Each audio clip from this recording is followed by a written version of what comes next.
Assalamualaikum warahmatullahi wabarakatuh.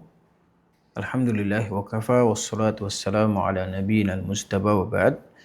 Alhamdulillah, segala puji bagi Allah Subhanahu wa taala atas limpahan nikmat serta karunia yang telah Allah Subhanahu wa taala berikan terhadap diri kita.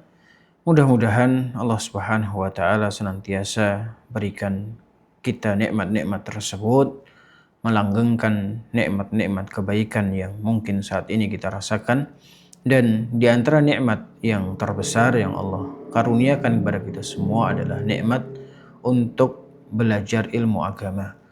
Dan di antara salah satu cara metode untuk memperdalam dan memahami ilmu agama dengan baik adalah dengan belajar ilmu alat, dan di antara ilmu alat tersebut adalah ilmu nahwu. Insyaallah pada kesempatan kali ini kita akan lanjutkan kembali pembahasan buku kita, buku An-Nahwu Al-Wadih, jilid yang kedua, karangan Ali Al-Jarim dan Mustafa Amin. Pada kesempatan kali ini kita membahas topik yang kelima, hari yang kelima, yaitu keadaan mabninya fi'il madhi. Kita akan bahas pada pertemuan kali ini. Hayya nabda'ud dars. Seperti biasa kita bahas terlebih dahulu contoh-contoh yang diberikan oleh pengarang buku ini. Contoh yang pertama, ishtaddal bardu. Udara itu sangat dingin. Ishtadda sangat, al-bardu dingin. Contoh yang kedua, tharal ghubaru. Debu itu beterbangan. Thara beterbangan, al-ghubaru debu. Kemudian contoh yang ketiga, nazalal mataru. Hujan telah turun. Nazala telah turun, al-mataru hujan. Kalau kita perhatikan di sini, kata ishtadda, thara dan nazala ini merupakan fi'il madhi. Sehingga apa yang kita bahas pada kesempatan kali ini adalah tentang keadaan-keadaan mabninya fi'il madhi. Karena pada kesempatan sebelumnya telah kita jelaskan bahwa fi'il madhi itu semuanya mabni. Namun tidak satu macam saja.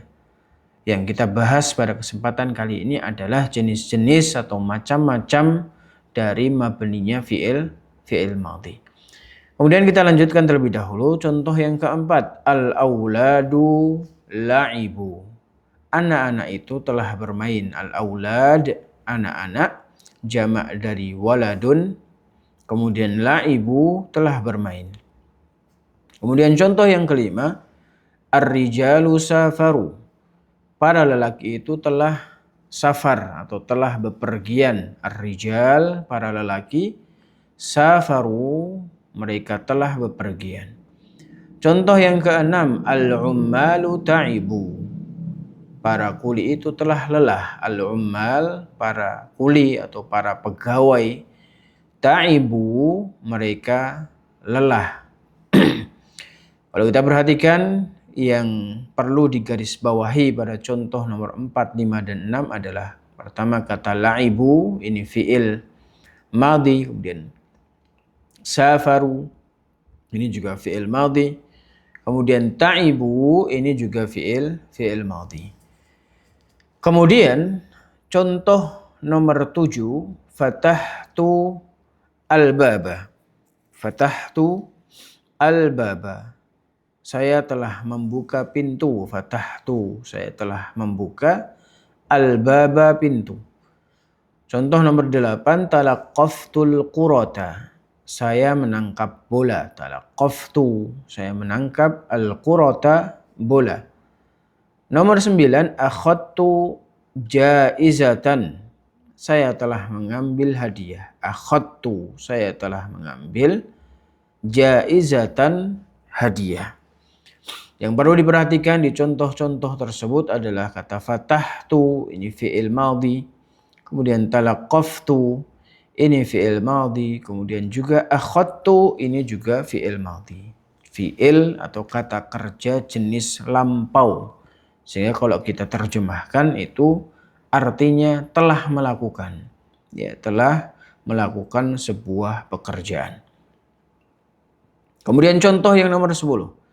Sodakta fi qaulika. Ucapanmu telah benar. Sodakta. Engkau telah benar fi qaulika dalam ucapanmu. Contoh nomor 11. Adalta fi hukmika. Engkau adil dalam putusanmu. Adalta, engkau adil. Fi hukmika, di dalam hukummu atau di dalam putusanmu. Contoh nomor 12. Ahsanta ilan nas. Engkau telah berlaku baik pada orang lain. Ahsanta, engkau telah berlaku baik. Engkau telah berbuat baik. Ilan nasi, kepada orang lain atau kepada manusia. Yang perlu diperhatikan di contoh-contoh tersebut, kata sodakta, ini fi'il madhi. Adalta, fi'il madhi. Dan ahsanta, ini juga fi'il madhi. Contoh berikutnya, nomor 13, al-banatu ta'allamnal hiyakata. Anak-anak perempuan itu telah menenun.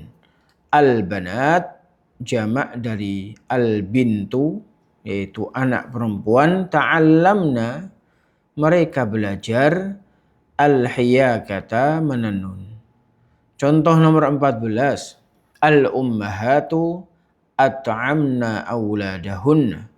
Para ibu itu telah memberi makan anak-anaknya. Al-ummahat, bentuk satunya adalah al-um. At'amna, mereka telah memberi makan auladahun, anak-anak mereka. Contoh nomor 15, al-fatayatu rattabnal ma'idata. Gadis-gadis itu telah merapikan meja makan. Al-fatayat, gadis-gadis. Kemudian rattabna, mereka merapikan al-ma'idata, meja makan. Yang perlu diperhatikan pada contoh tersebut, mana fi'il madhinya? Nomor 13, ta'allamna, ini fi'il madhi. Kemudian at'amna, ini juga fi'il madhi. Kemudian rattabna, ini juga fi'il madhi. Kemudian contoh nomor 16, kharajna ilal hukuli. Kami keluar menuju perkebunan. Kharajna, kami keluar. Ila, ke atau menuju. Al-hukul, itu perkebunan. Kemudian contoh nomor 17. Istansyaqna al-hawa an-naqiyah. Kami menghirup udara segar. Istansyaqna, kami menghirup. Al-hawa'a, udara. An-naqi, segar atau bersih. Kemudian contoh nomor 18. Qatafnal azhara. Kami telah memetik bunga-bunga. Qatafna, kami telah memetik. Al-azhar, bunga-bunga. Yang perlu diperhatikan di contoh tersebut, fi'il madhinya adalah kharajna, ini fi'il madhi. Istansyaqna, ini fi'il madhi. Qatafna, ini juga fi'il madhi. Ya, hampir sama dengan contoh nomor 13, 14, dan 15. Bedanya adalah kalau sebelumnya nunnya itu tidak panjang, adapun contoh yang macam ini nunnya panjang semua. Sehingga maknanya pun berbeda. Makanya penting di sini ada kaitannya dengan pembelajaran Al-Quran juga sebenarnya. Jadi panjang pendek sesuatu atau suatu huruf yang kita baca itu terkadang mempengaruhi makna. Kalau na panjang itu artinya kami di sini. Kemudian kalau na yang pendek di sini di nomor 13, 14, dan 15 itu adalah menunjukkan perempuan yang banyak. Ya. Makanya di sini al-banatu ta'allamna, para anak-anak perempuan itu, mereka belajar. Jadi yang belajar ini adalah banyak perempuan. Kemudian kita akan bahas dari contoh-contoh tersebut untuk lebih memahami makna dari apa yang kita bahas pada kesempatan kali ini. Apabila kita perhatikan contoh-contoh di atas, contoh nomor 1 sampai nomor 18. Apabila kita perhatikan, maka kita akan melihat bahwa tiap-tiap contoh tersebut terdapat padanya fi'il madhi. Seperti yang kita terangkan tadi, semuanya dari nomor 1 sampai nomor 18 itu semuanya ada fi'il madhinya, kata kerja bentuk lampaunya. Dan pada pelajaran-pelajaran yang lalu telah kita ketahui bahwa fi'il madhi itu semuanya adalah mabni. Ya, ini yang perlu kita perhatikan. Kalau kita kembali review ingatan kita murojaah kembali, ulang lagi pelajaran, lebih tepatnya pada pelajaran hari kedua atau materi yang kedua. Di sana dijelaskan bahwa semua fi'il madhi itu adalah mabni. Apa itu mabni? Yaitu yang tidak berubah harokat akhirnya. Kemudian dengan demikian maka semua fi'il dalam contoh-contoh ini adalah mabni. Ya, contoh-contoh yang kita jelaskan, yang kita baca bersama tadi semuanya adalah mabni. Dan dalam pelajaran ini kita ingin mengetahui tentang keadaan mabninya. Macam-macam mabninya itu tidak satu saja. Ya, mabninya itu tidak dalam satu keadaan saja. Sehingga fungsi yang kita bahas pada kesempatan kali ini adalah untuk membahas tentang keadaan binanya, tentang keadaan mabninya itu seperti apa saja.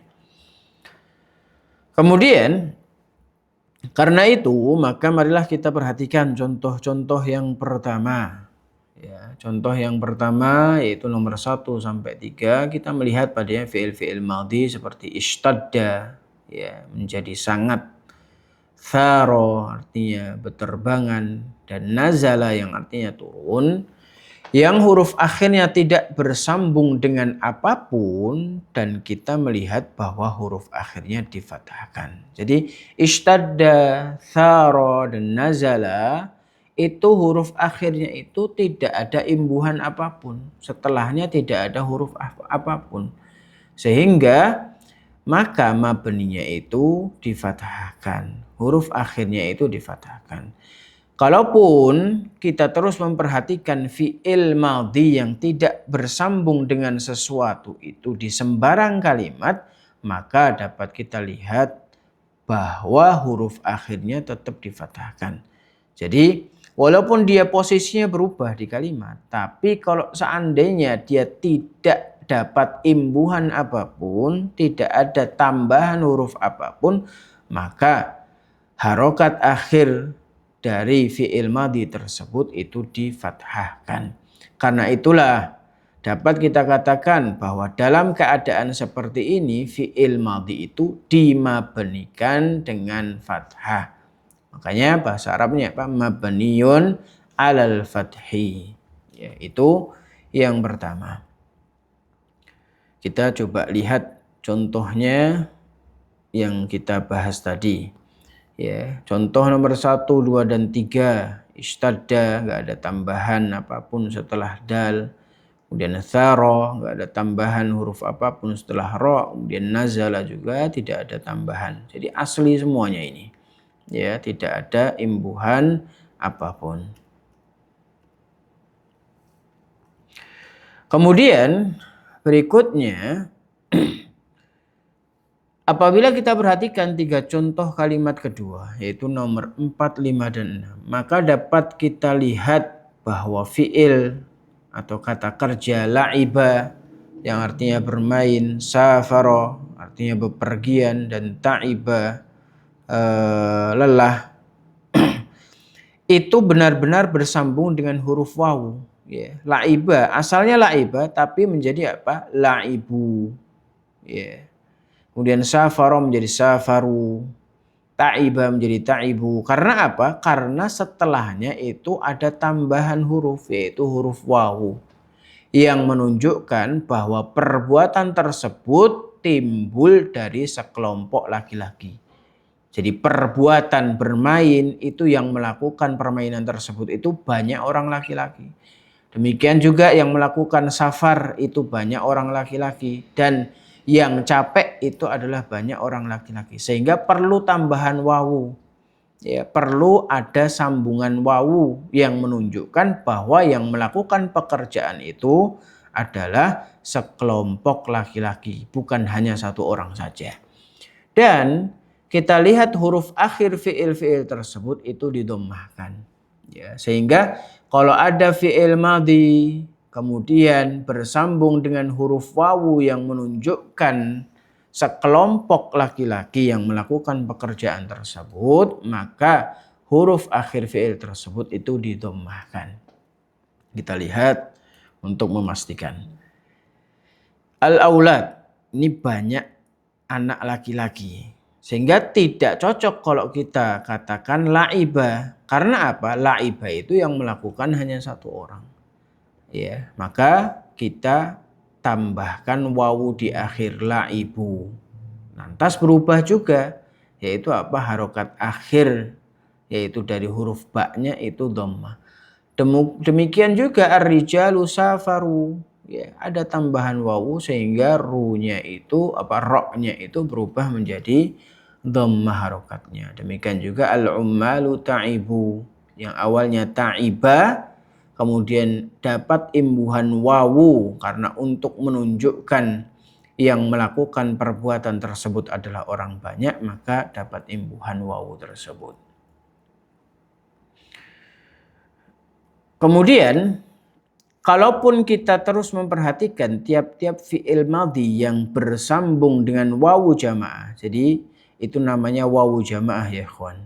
Ya, wawu jamaah yaitu yang menunjukkan bahwa pekerjaan tersebut dilakukan oleh banyak orang laki-laki. Maka tetap kita temukan bahwa huruf akhir fi'il itu didommahkan. Ya, dengan demikian kita ketahui bahwa fi'il madhi itu dimabnikan dengan dhammah apabila berada dalam keadaan seperti ini, yaitu bersambung dengan wawu jamaah. Ya, maka ketika fi'il madhi bersambung dengan wawu jamaah, maka mabninya itu dengan dhammah. Kemudian ketika kita memperhatikan fi'il madhi pada contoh berikutnya, maka dapat kita lihat bahwa fi'il madhi itu terkadang bersambung dengan tak berharokat. Ya, bersambung dengan tak berharokat. Dan terkadang bersambung dengan huruf nun yang menunjukkan pada arti sekelompok wanita. Ya. Dan yang dinamakan dengan nun niswah. Ya. Jadi ada nun yang menunjukkan arti sekelompok wanita. Sehingga fi'il atau kerja ketika bersambung dengan nun tersebut itu berarti fungsinya untuk menunjukkan bahwa pekerjaan itu dilakukan oleh sekelompok wanita. Bukan satu orang wanita saja, tapi banyak wanita yang melakukan. Dan nun tersebut dinamakan dengan nun niswah. Jadi sudah ada dua istilah yang kita pelajari tadi. Wawu jamaah itu menunjukkan banyak orang laki-laki. Kemudian juga nun niswah, yaitu yang menunjukkan bahwa yang melakukan pekerjaan tersebut itu adalah sekelompok wanita, bukan hanya satu orang. Dan yang lain dengan lafadz na yang menunjukkan pada fa'il. Ya, yang artinya kami maksudnya. Kita lihat akhir pada tiap-tiap fi'il tersebut itu adalah sukun. Ya, nanti kita cek di contoh. Kalau kita perhatikan semua fi'il madhi yang akhirnya bersambung dengan tak berharokat, kemudian nun niswah atau na yang menunjukkan pada fa'il atau pelaku perbuatan, tentu akhirnya itu kita lihat bersukun, harokatnya sukun. Jadi ketika ada fi'il madhi bersambung dengan salah satu dari ketiga hal tersebut, yaitu apa? Yang pertama tak berharokat, kemudian nun niswah, kemudian yang ketiga na, itu na panjang tadi yang artinya kami, yang menunjukkan pada fa'il, tentu akhirnya berharokat sukun. Dengan demikian kita ketahui bahwa fi'il madhi dalam keadaan seperti ini dimabnikan dengan sukun. Kita perhatikan di sini. Ya, contoh nomor 7, ini tak berharokat. Ya, fathah asalnya, kemudian dapat imbuhan tak berharokat menjadi fathah tu. Haknya menjadi sukun. Talaqqaftu. Talaqqafa dapat imbuhan tak berharokat. Ya, fa-nya pun berharokat sukun. Demikian juga akhadtu. Kemudian sodakta. Ya, tadi tu itu menunjukkan aku yang melakukan. Kemudian ta itu yang menunjukkan kamu yang melakukan. Tapi sama intinya, tak berharokat intinya. Ya, bisa yang artinya aku atau bisa yang artinya kamu. Ya. Kemudian ta'allamna juga bersambung dengan nun niswah. Apa tadi nun niswah? Yaitu nun yang menunjukkan bahwa yang melakukan pekerjaan tersebut adalah banyak perempuan. Ya, ini juga nun niswah at'amna, kemudian rotabna. Yang terakhir tadi na, ya, yang artinya kami. Na yang menunjukkan makna pelaku perbuatan. Ya, kalau bersambung dengan tiga hal tersebut yaitu apa? Tak berharokat, nun niswah, kemudian na yang menunjukkan fa'il, maka fi'il madhi tersebut itu dimabnikan di atas dhammah, ya. Kemudian di atas sukun, maaf, ya, dimabnikan di atas sukun. Kemudian kita bahas kaidah umumnya.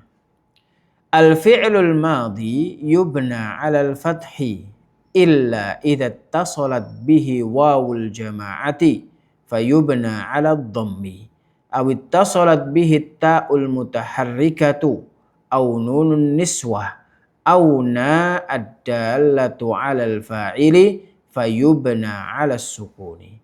Artinya fi'il madhi itu selalu dimabnikan dengan fathah. Ya, asalnya selalu dimabnikan atas fathah. Kecuali bila bersambung dengan wawu jamaah, maka ia mabni dengan dhammah, atau bersambung dengan tak berharokat, nun niswah atau na, yaitu huruf na, yang menunjukkan kepada fa'il, maka ia mabni dengan sukun. Sehingga kesimpulannya bahwa keadaan mabninya fi'il madhi itu ada tiga, yaitu mabni di atas fathah, ini asalnya, kemudian mabni di atas dhammah ketika bersambung dengan wawu jamaah, kemudian yang ketiga itu mabni di atas sukun apabila bersambung dengan tak berharokat atau nunun niswah atau na yang menunjukkan kepada fa'il.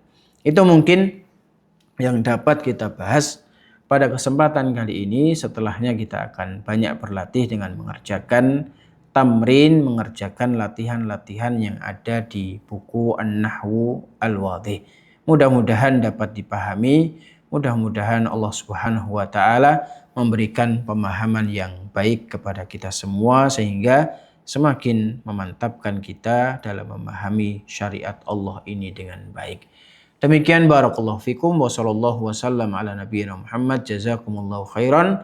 Assalamualaikum warahmatullahi wabarakatuh.